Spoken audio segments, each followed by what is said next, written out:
अमेरिकी राष्ट्रपति Donald Trump के प्रशासन ने अपने खुफिया विभाग के प्रमुख पर बड़ा एक्शन लिया है। अमेरिकी रक्षा खुफिया एजेंसी यानी DIA के निदेशक लेफ्टिनेंट जनरल जेफरी ए क्रूज को 22 अगस्त को उनके पद से हटा दिया गया। रक्षा मंत्री पीट हेग्सेथ ने उन्हें तत्काल प्रभाव से बर्खास्त कर दिया। उन पर हुई इस कार्रवाई की वजह बना ईरान। जी हाँ, दरअसल जून 2025 में इसराइल ईरान जंग के बीच अमेरिका ने भी बंकर बस्टर बमों से ईरान के परमाणु ठिकानों पर बमबारी की थी। इसके बाद राष्ट्रपति डोनाल्ड ट्रंप ने दावा किया कि उन्होंने ईरान के 3 प्रमुख परमाणु केंद्र फोर्दो, नातांज और इस्फहान को तबाह कर दिया है। लेकिन इसके बाद DIA की रिपोर्ट में कुछ और ही सामने आया। DIA की एक प्रारंभिक गोपनीय रिपोर्ट जिसका नेतृत्व जेफरी ए क्रूज ने किया था, उन्होंने इन दावों को चुनौती दी। रिपोर्ट में कहा गया कि ईरान के परमाणु ठिकानों को सीमित नुकसान हुआ है, जो ट्रंप के दावों से एकदम उलट थी। माना जा रहा है कि उन्हें इसी वजह से अपने पद से हाथ धोना पड़ा। DIA की रिपोर्ट जो 24 जून 2025 को लीक हो गई थी, उसमें कहा गया कि अमेरिकी हमलों से ईरान के परमाणु ठिकानों को मध्यम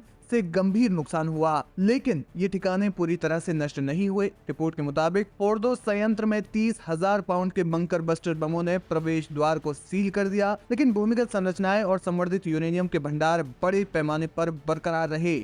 इसके अलावा ईरान ने हमलों से पहले अपने 60% संवर्धित यूरेनियम के भंडार को सुरक्षित स्थानों पर ट्रांसफर कर लिया था, जिससे उसकी परमाणु हथियार बनाने की क्षमता पर दीर्घकालिक प्रभाव यानी कि लंबे वक्त का प्रभाव नहीं पड़ा। DIA ने अनुमान लगाया कि इन हमलों ने ईरान के परमाणु कार्यक्रम को केवल कुछ महीनों के लिए ही रोक दिया है। रिपोर्ट के लीक होने के बाद ट्रंप प्रशासन ने इसे पूरी तरह से गलत करार दिया। व्हाइट हाउस की प्रेस सचिव कैरोलिन लेविट ने लीक को खुफिया समुदाय में एक निम्न स्तरीय हारे हुए व्यक्ति का काम बताया। राष्ट्रपति ट्रंप ने नीदरलैंड में NATO शिखर सम्मेलन के दौरान संवाददाताओं से कहा कि ये विनाशकारी था और इसे आप देखेंगे। रक्षा मंत्री पीट हेग्सेथ ने इस लीक की जांच के लिए FBI को शामिल किया और इसे प्रारंभिक और कम विश्वसनीयता वाली रिपोर्ट करार दिया। DIA की रिपोर्ट और क्रूज की बर्खास्तगी ने अमेरिकी खुफिया समुदाय की विश्वसनीयता और स्वतंत्रता पर सवाल उठाए हैं। जानकार मानते हैं कि ईरान के पास अभी भी पर्याप्त संवर्धित यूरेनियम और सेंट्रीफ्यूज है,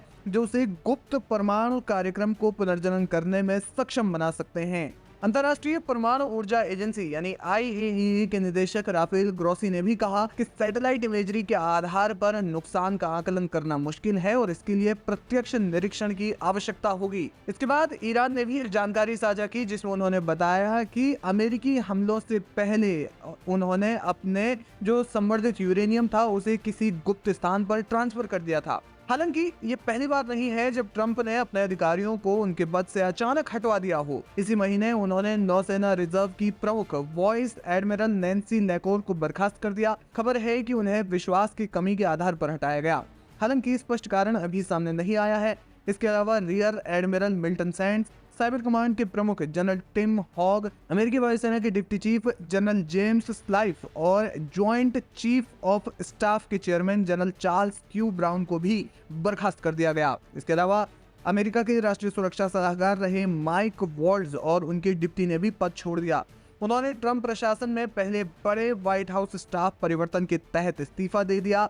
उनका इस्तीफा स्वैच्छिक था या फिर वे बर्खास्त किए गए थे, ये स्पष्ट नहीं है, लेकिन इसे प्रशासन के भीतर अस्थिरता का संकेत माना गया। फिलहाल DIA प्रमुख की बर्खास्तगी के बाद ट्रंप प्रशासन पर सवाल उठने लगे हैं। सवाल ये कि क्या सच बोलना जेफरी क्रूज को इतना महंगा पड़ गया कि उन्हें अपना पद गंवाना पड़ा।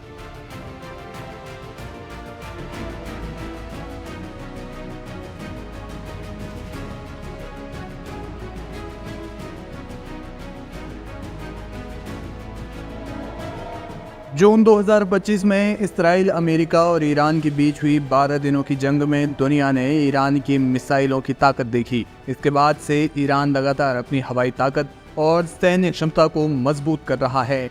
इसी बीच ईरान के supreme leader Ayatollah Sayyid Ali खamenei ने अमेरिका को चेतावनी दी है और ईरान की एकजुटता की उन्होंने बात कही। उन्होंने कहा कि जो लोग कहते हैं अमेरिका के खिलाफ नारे मत लगाओ वरना वे नाराज हो जाएंगे, वे सिर्फ ऊपरी तौर पर ही देखते हैं। जो लोग तर्क देते हैं कि अमेरिका के साथ सीधी बातचीत करके मुद्दों को क्यों न सुलझाया जाए, वे सिर्फ ऊपरी तौर पर ही देखते हैं। बात का सार यही नहीं है। अमेरिका चाहता है कि ईरान उसका आज्ञाकारी रहे। खamenei ने कहा, जो व्यक्ति अब अमेरिका में सत्ता में है वो चाहता है कि ईरान अमेरिका का आज्ञाकारी रहे। ईरानी राष्ट्र इस तरह के घोर अपमान से बेहद आहत है और वे ऐसी नाजायज उम्मीद रखने वाले किसी भी व्यक्ति के खिलाफ पूरी ताकत से खड़े रहेंगे। अयतुल्लाह अली खामेनी ने कहा कि अमेरिका ने ज़ायोनी शासन को ईरान पर हमला करने और उसे खत्म करने के लिए उकसाया और उसकी मदद की। उन्हें अंदाज़ा भी नहीं था कि ईरान जवाब में इतना ज़ोरदार प्रहार करेगा कि उन्हें पछताना पड़ेगा। खामेनी सिर्फ इतने पर ही नहीं रुके, उन्होंने जून 2025 में ईरान पर इस्राएली हमले का भी जिक्र करते हुए अमेरिका पर ईरान में तख्तापलट की साजिश रचने का दावा किया। खामेनी ने कहा, 13 जून को ईरान पर हमला होने के एक दिन बाद अमेरिकी एजेंट यूरोप में इस्लामी गणराज्य को बदलने पर चर्चा के लिए इकट्ठा हुए और ईरान के लिए एक सम्राट भी चुन लिया। लेकिन ईरानी राष्ट्र ने सशस्त्र बलों, सरकार और व्यवस्था के साथ खड़े होकर इन सभी को करारा झटका दिया। दुश्मनों को एहसास हो गया कि ईरान को युद्ध के जरिए घुटने टेकने पर मजबूर नहीं किया जा सकता। उन्होंने सोचा कि उनके लिए अगला विकल्प देश में फूट डालना है। उनके देश में ज़ायोनी और अमेरिकी एजेंट मौजूद हैं, लेकिन हमारा देश एकजुट है। जून 2025 में 12 दिनों की जंग के बाद ईरान ने वैश्विक मंचों पर सक्रियता बढ़ाई और नैरेटिव वॉर में कुछ हद तक कामयाबी पाई। जानकार मानते हैं कि जंग के दौरान या उसके बाद ईरान ने परमाणु रणनीति में बड़ा बदलाव किया है। इसके अलावा माना जा रहा है कि गुप्त रूप से ईरान अपना परमाणु कार्यक्रम तेज कर सकता है, क्योंकि इस जंग से उसे बड़ी सीख मिली है। फिलहाल ईरान अमेरिका के खिलाफ बहुआयामी रणनीति अपना रहा है, यानी कई योजनाओं के जरिए अमेरिका को चोट देने की कोशिश कर रहा है, जिसमें प्रतीकात्मक सैन्य हमले, साइबर अटैक्स, प्रॉक्सी समूहों का इस्तेमाल और कूटनीतिक स्तर पर जवाबी बयानबाजी शामिल है।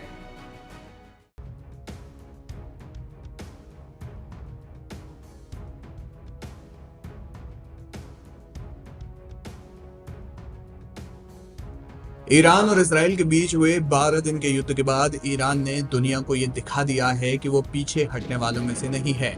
ईरान ने इतने सारे प्रतिबंधों के बाद भी जिस अंदाज में अपनी सैन्य ताकत को इतना मजबूत कर लिया है कि अकेले इजराइल और अमेरिका से भिड़ गया था। इस बीच ईरान के रक्षा मंत्री अजीज नसरीजादे ने एक बड़ा दावा किया है, जिसने नेतन्याहू के साथ साथ ट्रंप के भी कान खड़े हो गए होंगे।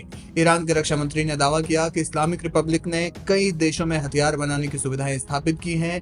यंग जर्नलिस्ट क्लब को दिए गए इंटरव्यू में उन्होंने कहा, मिसाइल विकास उनकी प्राथमिकता है, लेकिन इसराइल के साथ युद्ध के बाद प्राथमिकताएं बदल सकती हैं। जल्द ही इनका औपचारिक उद्घाटन होगा। हालांकि इस दौरान ईरानी रक्षा मंत्री ने ये नहीं बताया कि किन देशों में उसे ये सुविधा मिल रही है।